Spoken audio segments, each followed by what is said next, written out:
弟兄姊妹平安，今天是2025年的3月5号。今天的经文是诗篇51篇第1节到17节，以赛亚书58章第1节到12节，哥林多后书第5章20节到第6章的10节，马太福音第6章第1节到第6节，16节到21节。今天要跟大家分享的主题是撒灰。今天是教会历1年1度的撒灰节，从今天开始开启了40天的斋戒月。这40天并不包括其中的6个主日，所以呢，从今天开始的46天之后，就是主耶稣基督的受难日了。然后就进入第3天的复活。撒灰节在礼仪的教会，像天主教、东正教、传统的教派是非常重视的一个教会节气。这个晚上通常在礼拜堂会举行撒灰的礼拜。礼拜中有主持圣礼的神父或是牧师，以去年的橄榄枝，就是棕树枝节留下来树枝烧成灰，收集起来，用在这个礼仪的当中。他们用拇指来沾那个灰，在参会的会友当中，额头上面来画一个十字架，用以代表认罪悔改的心意。在原始的受难节的节期里面，并没有这个撒灰节。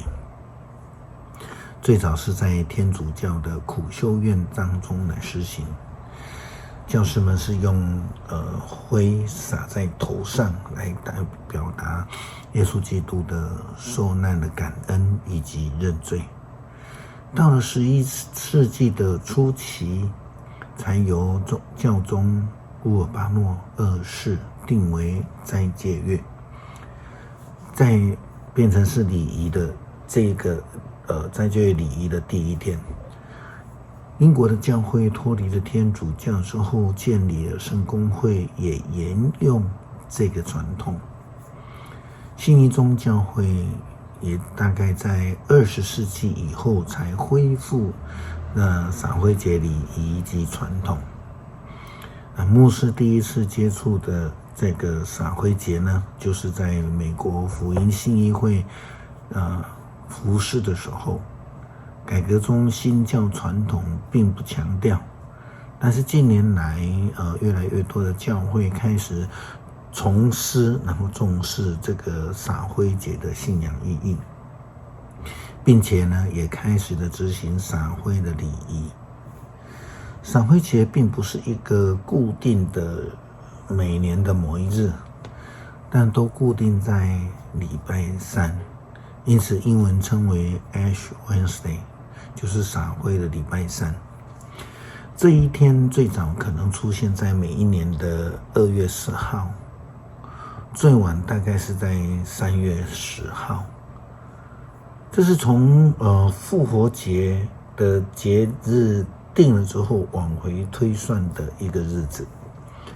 复活节则是在第4世纪的时候，在第1次的尼西亚公会会议当中，共同决议不再沿用犹太历的逾越节同一天，改由每一年的春分月圆之后的第1个主日定为复活节。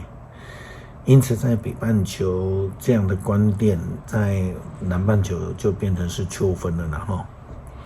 但如果春分月圆那一天刚好是礼拜天的话，那复活节则顺延1个礼拜。所以每一年的复活节可能分别在3月22号最早到4月25号都有可能。撒灰节的目的是要让基督徒以更专心的态度来领受耶稣基督的救恩。40天的斋戒月则是纪念耶稣基督在旷野饥饿了40天的日子。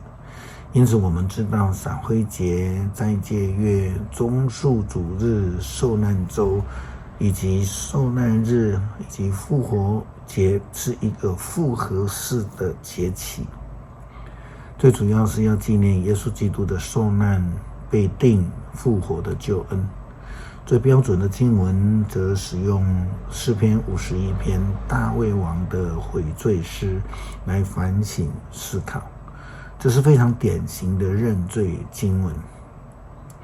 今天的经文有4处，也经文比较长，就请兄姐自行来研读。但愿我们可以用实际的行动来反思、认罪，并领受主的救恩。谢谢主，让我们透过闪灰节、斋戒月来反思我们的生命是否能够见证主蒙上帝的悦纳。感谢上帝赐下耶稣基督的救恩，让我们能够用我们的生命来荣神益人。祷告奉主耶稣圣名求，阿们。